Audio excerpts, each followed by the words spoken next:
Welcome to today's presentation.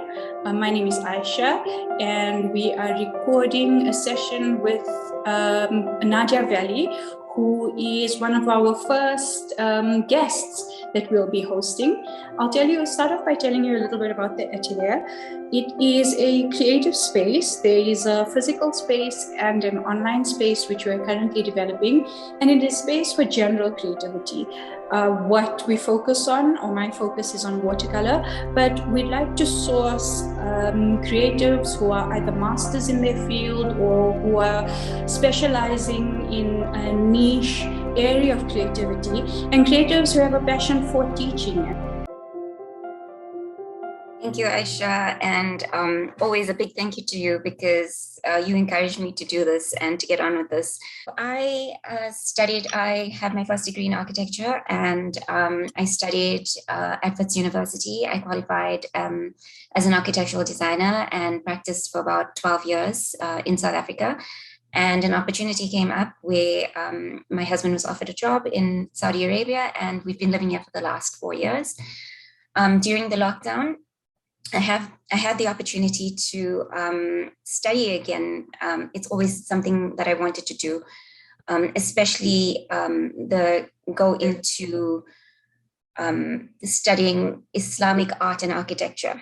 I was fortunate enough to enroll into the Prince's School of Traditional Arts in London. They were offering, and they still are offering, online courses in various fields within Islamic art and architecture. Currently, I'm still studying and specializing in geometry, biomorphic design, Islimi, which is the illumination arts, learning how to illuminate or paint with gold in religious texts. And today, basically, what I wanted to show you is an introduction into pigment making and the origin of natural paint colors. We will talk a little bit about the philosophical aspect as well as, and more onto the practical aspect, which is the fun part. Okay. Nadia, actually, just when you were saying the Islami was illumination art, to be honest, this is the first time it clicked. When I thought it was illumination art, I thought it was a more metaphorical, philosophical sense. I didn't realize it just meant like painting with gold. Yes, so it's literally illumination, making something bright, and in the religious texts, gold was used, silver as well, but more so gold. Yeah.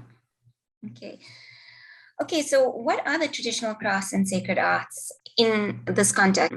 Well, I am studying geometry, sacred geometry, biomorphic patterns. These are all my artworks that I've completed recently. The illumination, like I've mentioned, in the bottom left-hand corner, and calligraphy, which is much more well-known. And then the image on the the right-hand bottom corner is tile work in a mukarna, which is a 3D, it's a dome that's been carved, and it's very, very typical in Persian architecture. Okay, and the whole point of the traditional arts is going back to working with your hands and going back into the origin of working with natural materials like the earth and wood. And also, by using these natural pigments, we want to also take a journey within ourselves, a journey back to the beginning and reconnection within what God has truly fashioned us to be and not what we've been conditioned to be in this world. Okay, all of these sacred and traditional crafts have a religious and cultural significance. It's dying out. That's why it's not very mainstream anymore. It's very specialized. You see in the world, you only have specialized craftsmen doing these sort of things. And my intention is to educate, again, everybody, especially kids, the younger generation, about these arts, about beauty, and about appreciating what is around us and grounding us once again. what is the benefit in trying to hold on to the traditional or the sacred? I could come in and with an alternate view and say this was perhaps a style and a type of drawing or type of art for a time, and it's not art is not set in stone, creativity is not set in stone. Why not go with the mode of the day? Why not digitize? Why not use an easier industrial pigment? I mean, why hold on to this? That's a good question, Aisha. Okay, so coming back to the traditional arts, like I said, it's working with our hands and working again with natural materials, bringing ourselves back to the beginning, grounding ourselves. To an untrained eye, to an untrained artist, we are only ever accustomed to the outer manifestation of a painting or an object. So we only see the prettiness of something. We only see the end product of something. And it's very much on a surface level. And we don't fully appreciate the process that goes into a painting or that goes into, for instance, a wooden carving. We want to go back to the process of these things. We want to, so that we can appreciate it more. What I'll ask you is, do you think, okay, so that is in terms of the production of the art. So do you think as an observer of artworks or someone who'd like to appreciate it, do you think there would be a different aesthetic appeal if I am looking at, say, a laser cut piece of wood versus a hand carved piece of wood? Do you think there's a different aesthetic element that would be received? I do. Again, sorry, the point I also just want to make as well about this outer manifestation. By doing these, by practicing these traditional arts, there's very much an inner journey that we go through. There's very much an inner grounding. By practicing these techniques, we want to bring ourselves back into the moment. By bringing ourselves back in the moment, we are fully present. We are taking far more consideration into what we are creating, thus becoming much more mindful and much more aware instead of being mechanized. I'll give you an example. For instance, think of making a cup of tea. When you're making a cup of tea, or anything in our daily lives, it's very mechanical. There's a routine to it. There's a set way to it. And we don't want to go through life just being mechanical, just being numb. We want to bring ourselves back to the moment. We want to, like I say, become more aware. And by becoming more aware, we appreciate the processes and therefore the end result. Okay, sure. And then your question about industrialization, like when you see something laser cut, you know it's by a machine. You know it's like, oh, the computer does it and the computer is going to do it perfectly. So, okay, there we go, taking things for granted again.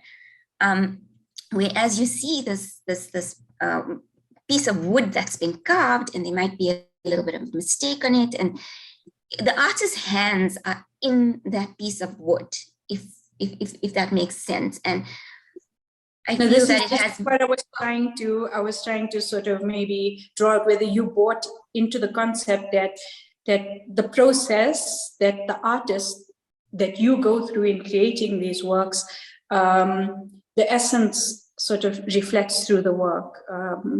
Yes, definitely. Your soul definitely reflects within your work, and you have to be grounded and calm and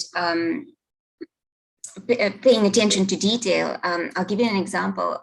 My first lesson in this course, I so much wanted to impress my teacher, and because she's this famous teacher, and I was letting my ego get in the way because I wanted to be perfect and I wanted to produce this piece of artwork, which ended up to be so rubbish that I literally hid it in the back of my file. And what gets in the way of creating is ego.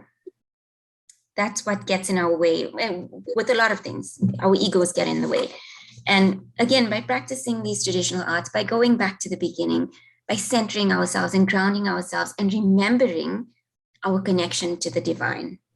This, for me, is the most outstanding concept of practicing this form of art. Is, for me, it is a process of connecting to the divine. It's a process of meditation, especially when your inner self is directly in sync with your outer self. It becomes a ritual, it becomes a prayer, it becomes a form, like we say in Arabic, dhikr.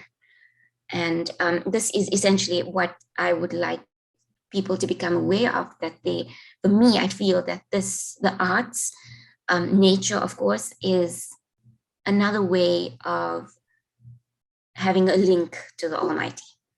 It's really profound. Thanks. Okay, so this is also another a painting of mine I did recently. It's from the Alhambra in Spain. I wanted to show you that we are so used to seeing the end product, which is the picture on the bottom right hand. So we're like, oh, okay, that's pretty. There are so many drawings that went behind this final end product. I mean, I'm only showing you 3. I must have had about 20. We are so used to seeing this outer manifestation and this end journey. And like I say, again, to the untrained eye, it's just an onlooker that's looking at this pretty painting and saying, oh, okay, it's pretty on a surface level, and not appreciating fully. If you knew the process that went on behind it, you would definitely appreciate it far, far more. Okay, so what I'm going to talk about today as well, I mentioned before the synchronization between your outer and your inner, what's happening on the inside and what's happening on the outside. It's the union between your head, what you're thinking, your hand, what you're doing, and your heart, what's inside. And when I refer to heart, it's not something, I mean, the physical heart that's just there, it's your soul. It's what the Almighty truly fashioned you to be. And I was taught, my teacher for this particular course was Dr. David Cranswick. You can follow him on Instagram. And he's a teacher at the Princess School of Traditional Arts. And he was teaching us the basic principles of alchemy. When your hand, your head, and your heart are in synchronization, you will produce far more meaningful work. And like I say, again, whatever your work is, I mean, you, Aisha, in the medical field as a doctor, someone doing sports even, it is when everything is in sync that more meaningful actions can be produced. The question is, do you have to get into a mindset of syncing head, hand, and heart initially before commencing with a body of work, or in going through the process of engaging in this art, does the head, hand, and heart sync? Which is it? It's the latter. It's definitely the latter for me. It's the process. It's learning what the materials do. It's being aware of what you are doing. It's sometimes I would, my mind would drift off and I'm like, no, wait, let's get back to you. That's what we all do. So it's definitely a lot to do with the process of what you're doing. Sure. Okay, so like I said, by trying to go back to these primordial roots of practicing and making with our hands, we want to connect to a more meaningful inner aspect of ourselves and what's inside of our hearts, right? There's a Sufi saying that says, hammer the head into the heart. So we need to bring the head into the heart, into the level of the soul, okay?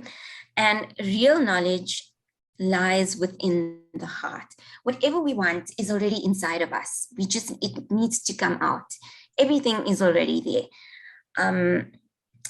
These practices, what I'm about to show you, and in any traditional arts, nothing was ever written down in a book.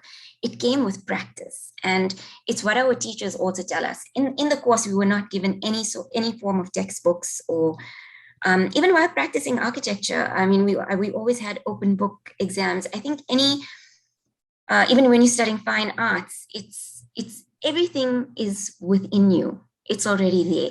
You just have to learn how to bring it out. You have to learn how to manifest it. And with all of the crafts, the more you practice the crafts, the better you will become. The more you will learn how materials behave. And you can refine it to your style of doing things. And again, the more you practice, the more the knowledge will arise naturally to you, and you will become a master at what you love doing. This is a very interesting thing that you mentioned, that it's all inside. I'm reading a book at the moment, The Secrets of Divine Love. And this is exactly what is mentioned, that it's all there. It's just a matter of going back to the source. And we can translate that to a metaphor of the pigments that you will be making, going back to the source. It's all there, and recognizing the source.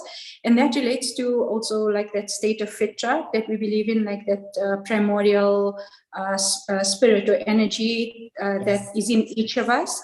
And like you said, when the ego gets out of the way, it is this fitra which manifests. And I believe that the arts and creativity are a means, if done correctly, a means of accessing that primordial state. Yeah. Of course, most definitely. And the painting on screen right now is one of my final paintings towards the end of the module. And I was so much more calm. I was so much more in tune with what my materials, how my materials were behaving, like my paint and what it could do.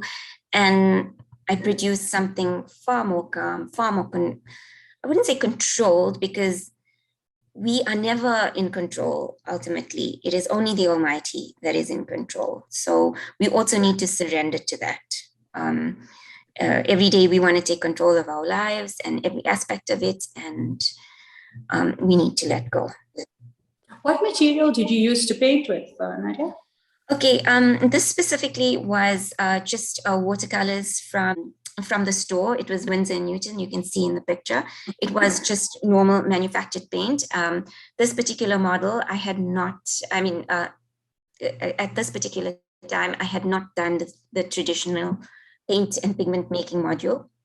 So we were just basically painting with normal, good quality watercolors, but not painting straight out of the tube, mixing paint so that we would achieve far more natural colors that you would find in the natural world, not manufactured, super bright, out of the tube colors.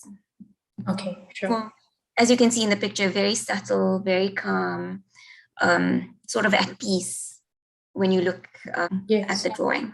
Yeah. Okay. So this is where things are going to start getting interesting. For me, this has been the most amazing journey. It has opened up such an incredible world. I cannot even begin to explain.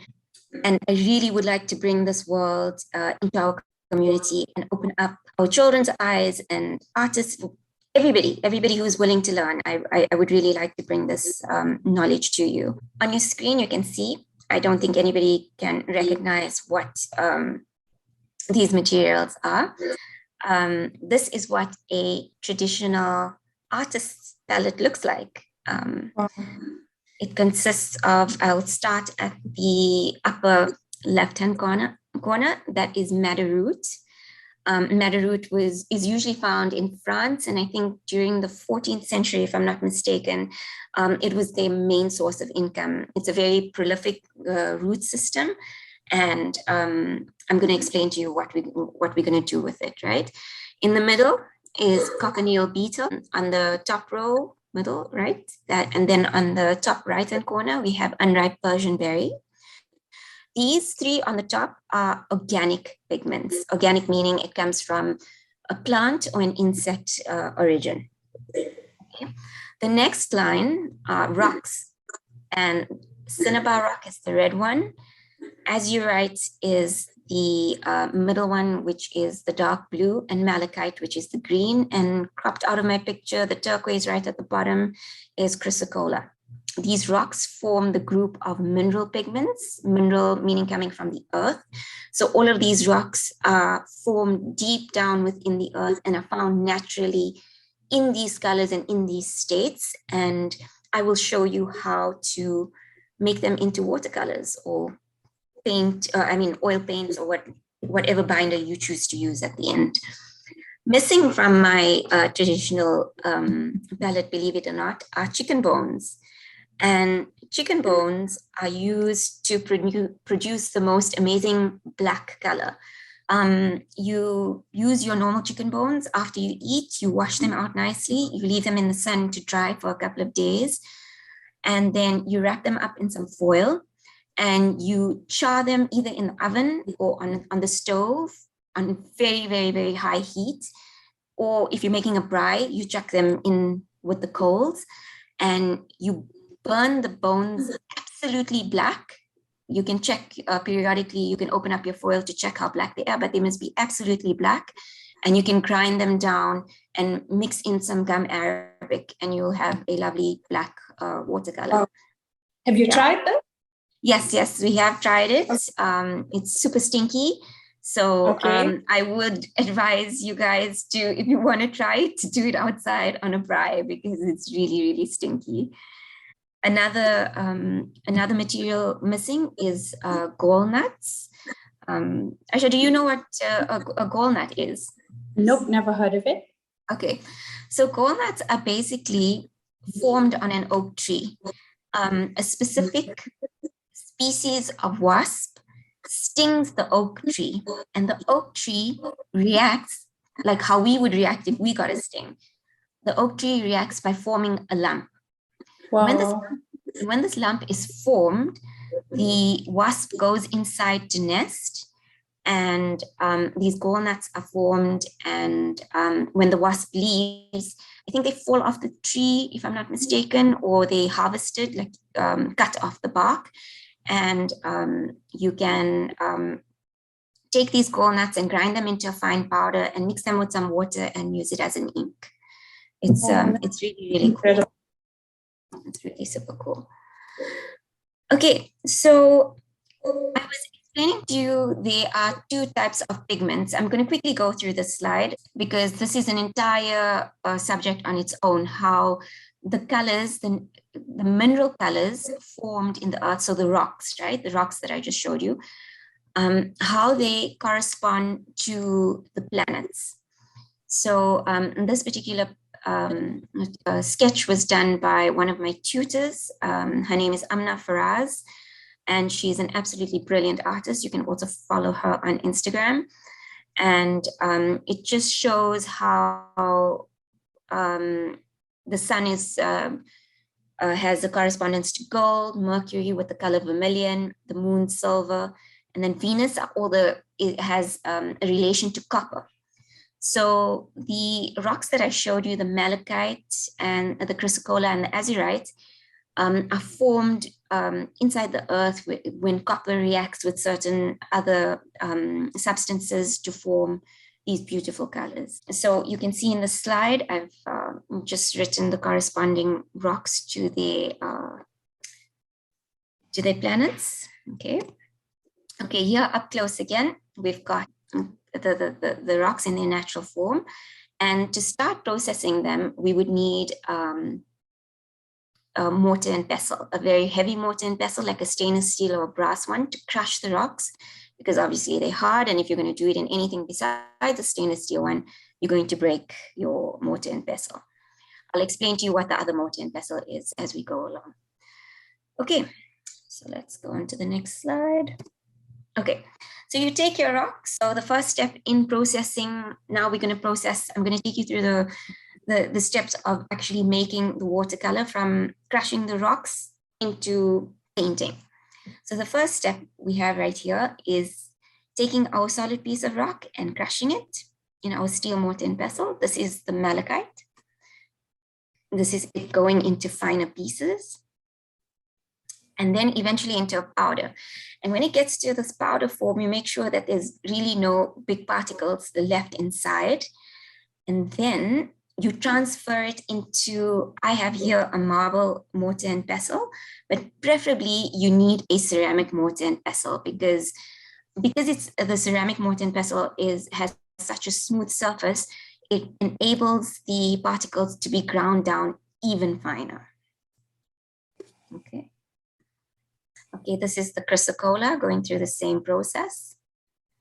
And when I look at rocks, I remember what you told me about the pigment that we paint with eventually are as old as the earth itself. You told me that. I love that. It was beautiful. Yes, exactly. So all of these rocks that you see here are as old as the earth itself. I mean, it's all natural. It was found deep, deep within the ground. I don't know how old they are, but yes, they are as old as the earth themselves. And that is very meaningful. We're painting with these sacred. That's why the word sacred is used. It's there for so long. The Almighty had put it there so long ago. And here we are unearthing them, bring them into manifestation, creating a painting out of them. So there we have that concept of sacred art. Okay, all right. So after you crush your rocks and you get them into this really nice fine powder, we go on to a step called levitation. Levitation basically means washing your rocks. And for this process, you're going to need water and you're going to need about 6 or 8 jars. Okay, so you grind your rocks in your mortar and pestle. I'm going to go back again. You're going to grind it in your ceramic mortar and pestle. And immediately you throw it out into, let's call it jar number 1. Okay, so I'm starting on the left-hand side of this image. So that was jar number 1. Okay, so whatever water you grind up your pigment, you grind it, and then for about, I would say, 5 to 8 seconds, and immediately you pour off the water into a jar. Okay, what's left in your mortar and pestle is a little bit of pigment again, and then you do the same process. You fill it up with water, you grind it, and you continue this process until you see your water either getting very clear or getting very bright. Because the rocks are natural, each rock has its own properties and each rock will behave differently. So some rocks, you'll see that the water will become brighter, others, the water becomes clear. And we're doing this to clean the rock, to get the purest pigment out of it and to get rid of all of the impurities. Okay, so like I said, the first jar on the left-hand side is the one I started with, and you can see it's very, very murky. And as it progresses, you can see the color becoming brighter and brighter. And what you do after you've poured your water in your mortar and pestle, you'll be left with quite a pure pigment color, and you leave that to dry out. It usually takes about 2 days maybe for all of the water to get evaporated. But what you will see happening in the jars, there's also pure pigment in here as well. The pigment will start settling to the bottom and the impurities will start rising. So when the impurities start rising, I would say this process happens within maybe 5 to 8 minutes. When the impurities start rising, you slowly pour off the water into the sink, and you top it up again with a little bit more water, and to repeat the process again to float up the impurities and to let the pigment sink. Once again, if you see, when you see the water becoming either clearer or brighter, then you can pour all of the water off, and you can let whatever remaining pigment there is in the jar, you let it settle and you let it dry, you let the water dry and evaporate off, and you can collect the pure pigment afterwards. I'm going to show you some pictures. Okay, this was the Chrysocolla. So you can see, compared to the other, to the cinnabar, which I showed you previously, the water is much more clearer. Again, starting on the left-hand side, the water is murky. So that was my first pouring. And, but you can see the water here is much more clear. And as we progress, we got a very, very beautiful, bright color towards the end. The water on the top is much more clear, and then the pigment settles at the bottom. And then you can see a picture of my mortar and pestle where pure pigment was left off, and that we, like I say, you dry it off and you collect it, and we're going to use it to make paint. This was the azurite, again behaving a little bit differently. Okay, murky again on the left, and then can you see now on the extreme right how the water of the azurite at the top is perfectly clear. That is, so you throw off all of the water and you let that dry. The jar on the left-hand side, you pour that water off, the murky water, you add clean water again, and you see if any more impurities float up, and then you repeat the process until that jar gets clear, and you do it to all of the subsequent jars. Okay, and in the end, this is what you end up with, this incredible pigment that you can, like I say, depending on what binder you use, you can create watercolor using gum arabic, I think linseed oil to make oil painting, oil colors, if I'm not mistaken. And the green is the malachite, the dark blue is the azurite, the red is the cinnabar, and the turquoise is the chrysocolla.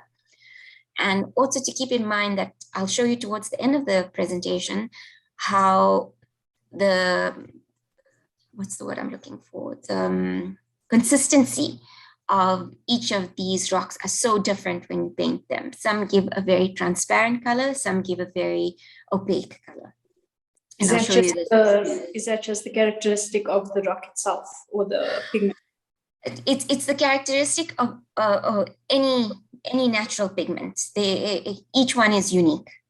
Okay. So you can get an opaque color using, so these are the mineral pigments. So even if you are using the organic pigments, which I'm going to show you now, how you get opaque pigments and you get transparent pigments. Okay, so we were doing, the rocks fall under mineral pigments, right? I'm going to show you organic pigments. So you're going to go through the crushing process again with the organic pigments, but this time, because organic material is far softer, you don't need to put it in a steel mortar and pestle. You can put it into your ceramic mortar and pestle. So on the far left, we have the madder root.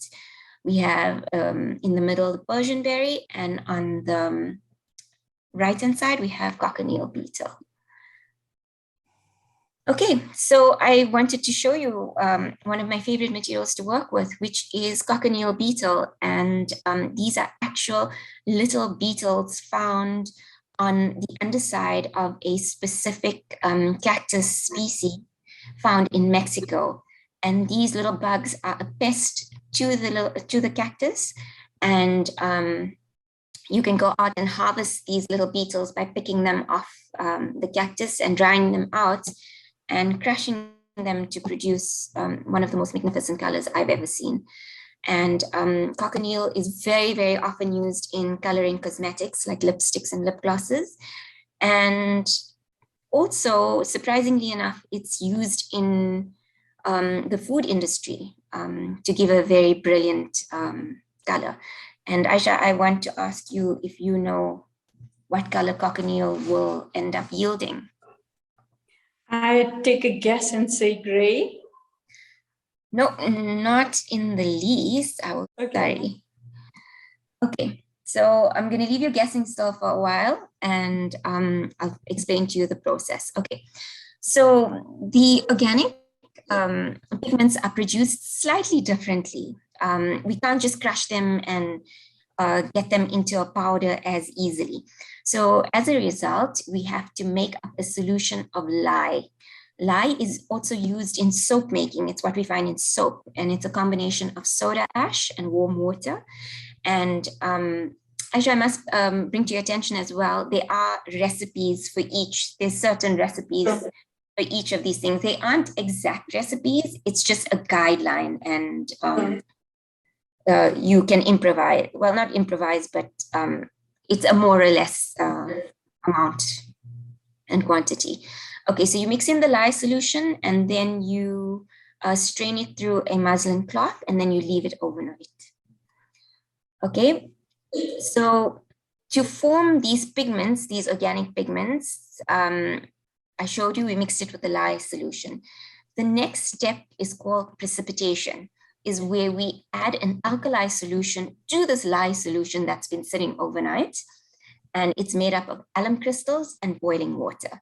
And these are the alum crystals, which look very, very pretty. And when you add the alum solution to your collected lye solution, they produce this very exciting, bubbling, well, in my case, a bottle of mixture, and it is really fascinating to see. Okay, and then you leave this to rest overnight, and it forms a sludge. It forms like this very sludgy material, which you are going to strain through a muslin cloth again. Okay, I was just having fun. I like how these bubbles look.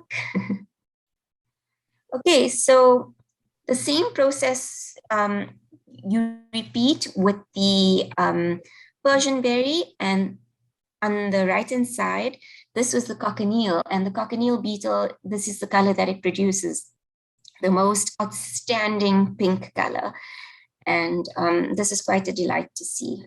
So again, you're gonna see a sludge-like material form in your bottles. You can already see it with the Persian berry on the left-hand side. It's looking quite sludgy, and you're gonna strain it and collect that sludge. Okay, so here's me straining the cochineal beetle, and then the liquid, the excess liquid, you can just throw away. It's of no use. It's you can just throw it down the sink. Okay, after you've collected it and strained it in your muslin, you can leave your muslin outside to dry for a couple of days and let the excess water, well, at least excess liquid drain out. Because now this is where we're getting to actually transform it into a powdered pigment through these chemical processes called precipitation. Okay, here it is drying outside. I think I must have left it outside for a week probably. And then when I open them up, this is the beauty I collected. Absolutely amazing. I was quite astounded to see how absolutely incredible what took place inside the muslin. The sludge is quite wet still, so you open up your muslin, and then I left this to dry for about 2.5 weeks. And that's the cochineal on my hands. I was beyond fascinated with it. Okay. So you've made all of your pigments, you've got them, and now you can't paint directly with them, because if you're going to paint directly with them straight, if you're going to mix it with water and you put it onto your page, it's going to smudge off. It needs a binder to help it to stick to the page and to last over time and not fade and rub away. So this binder specifically, Aisha, you want to take a guess what this is? I have seen it before, so I'll say gum arabic. Yes, it is gum arabic, and gum arabic is edible. This particular species of gum arabic is found on an acacia tree in a place called Kordofan in Egypt. The best gum arabic to use for watercolor making is gum Kordofan. And like it gets its name from its the place where it originates from. There is gum arabic. I think you can find it in India and in Kenya, if I'm not mistaken. But the gum arabic that comes from those regions are extremely, extremely dark, and it affects the colors of your the quality and color of your watercolor. So my advice is, if you are making the watercolors, use gum Kordofan only. Okay, and so with the gum arabic, as you can see, it's a natural ingredient again, and you can see there's bits of soil and bits of tree bark and leaves, and we want to clean that out. So we go through a process of cleaning this out. And I have my happy little helper helping me to crush my gum Kordofan in my steel mortar and pestle. And it's also, the gum Kordofan is used in the food industry as a thickening agent and as a sweetening agent. Okay, after you've ground it into like a sugary, powdery consistency, you boil it with some water. over the stove on low heat, and then you strain it through a muslin cloth. And after you've strained it on your muslin cloth, you can see the dirt that comes out of it. Nadia, how did you find this process? I mean, it seems interesting, but it also seems very you need a lot of patience. How did you find it? Frustrating or Yes. You need a lot of time and patience, and it was something I was pressed for time because we were having lessons running concurrently. So the teacher would say, okay, today we're making the gum Arabic. This is what you need to do. Then I would have to run off after class, do it, make sure it's done for the next day, because the next day we were going to do something else. So I did find it, okay, for me in this process, it was a little bit rushed, but it was incredibly exciting and incredibly informative. And I mean, I never knew a world like this existed. I didn't know I didn't know what went into making watercolors. And this is how I learned, especially with making natural pigments. So it's really been an incredible journey. Okay, so when you are finished straining your gum Arabic, this is what you're left with, this beautiful golden colored liquid. It's slightly thick, and because it's natural, anything natural will either grow mold or rot or both. So in order to preserve our gum Arabic, you add in a few cloves and some honey, and they will both act as preservatives. But the honey also acts as an agent that attracts water molecules, so that in the end, when we have our final pigments, our final watercolors made, they dry out, right? And like all watercolors in a pan, we have to reactivate it with some water. So you're going to put some water on your brush and you're going to rub it on your paint. And the honey attracts water molecules so that the paint is reactivated and you're able to paint with it. Okay, this is the mulling process. So now we're going to take our pigment and we're going to take our gum Arabic and we're going to mix them together in order to produce our final, our end product of watercolor.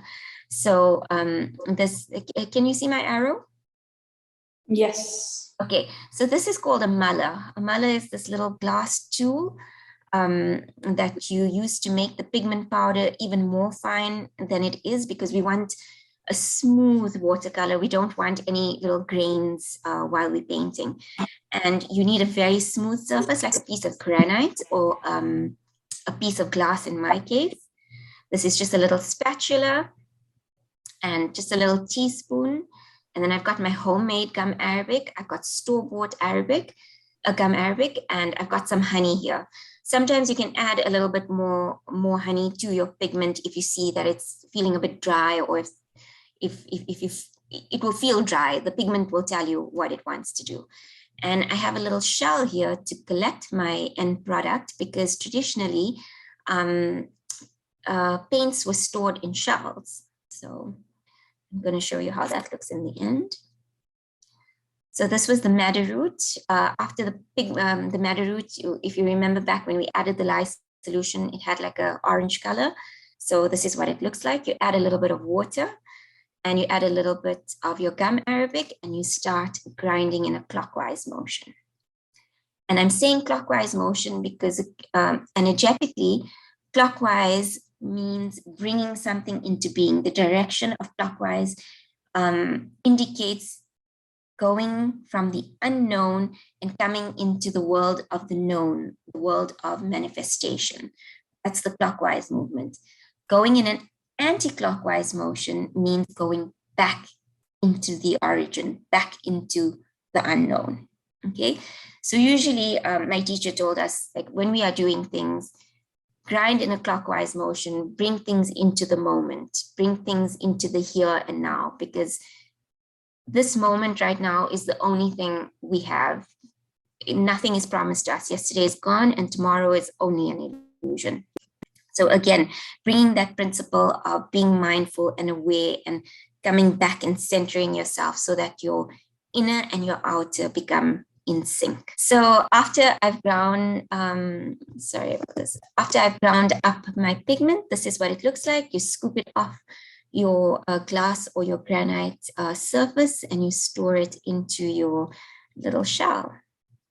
And you must grind your pigment until it's smooth. And how you know it's smooth is that when you listen how the mullet is sounding against the glass. If it's sounding grainy, you know, obviously you have to continue to grind.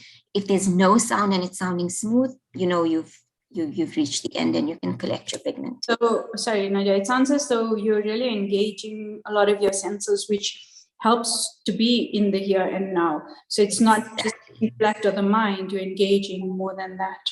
Yes, definitely. Definitely. It's exactly that. Okay, and this is the cochineal.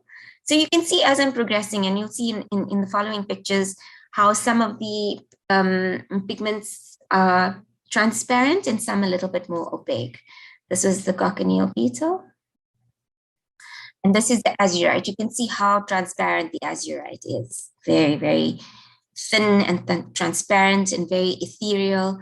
In illumination painting, when azurite is used, it's used to bring that quality of lightness and transparency to a painting. So you can see how the qualities and properties of these physical paints or these physical rocks, how it translates into your painting. Again, so there it is again, that coming from the earth onto your painting, again, reinforcing the idea of traditional and sacred.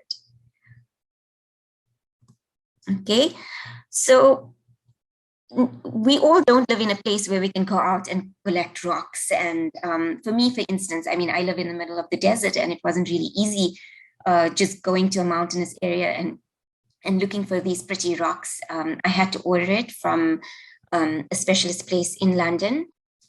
You can also buy these pre-made pigments, which are made out of the rocks.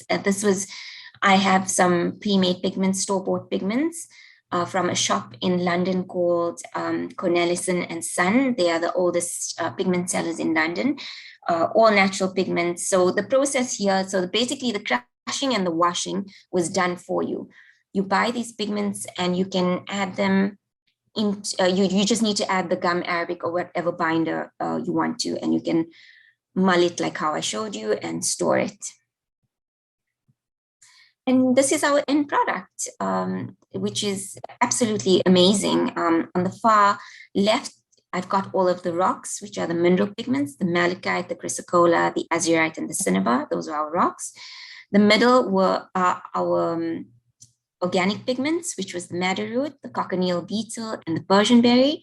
And on the right-hand side is yellow ochre, terravert, and caput mortuum. And those were my store-bought pigments, but they were from natural origin. And I'll show you how they look on paper. And there we have the paper, the little swatches on paper. You can see how the madder root is very transparent.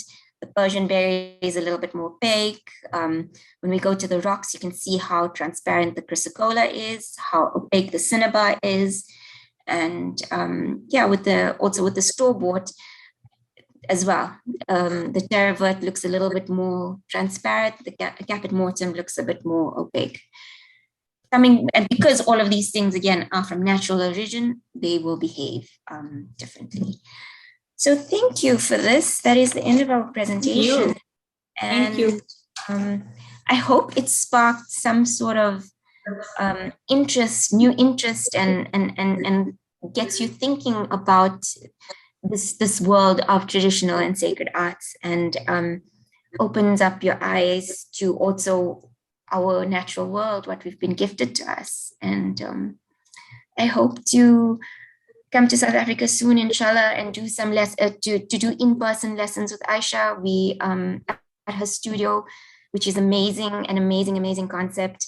I promise you that when I am there, inshallah, we will be making some of these pigments in person and doing some geometry and having some good fun, inshallah. That's recorded now, so we have it on record. Thank you so much again, Nadia. Nadia, would you be considering doing an online course until you do a face-to-face course? Is this something you would consider? Yes, most definitely. The online course, I'm just finishing up with some modules, and I am definitely planning to do an online course in the introduction to sacred geometry. And it is a very vast topic, and I'm still learning. I don't think I'll ever stop learning. And I would definitely like to introduce all of you to this world of sacred geometry, because it is vastly intriguing and absolutely mind-blowing. So I will definitely keep everyone posted. Aisha, you especially. I will definitely keep you posted.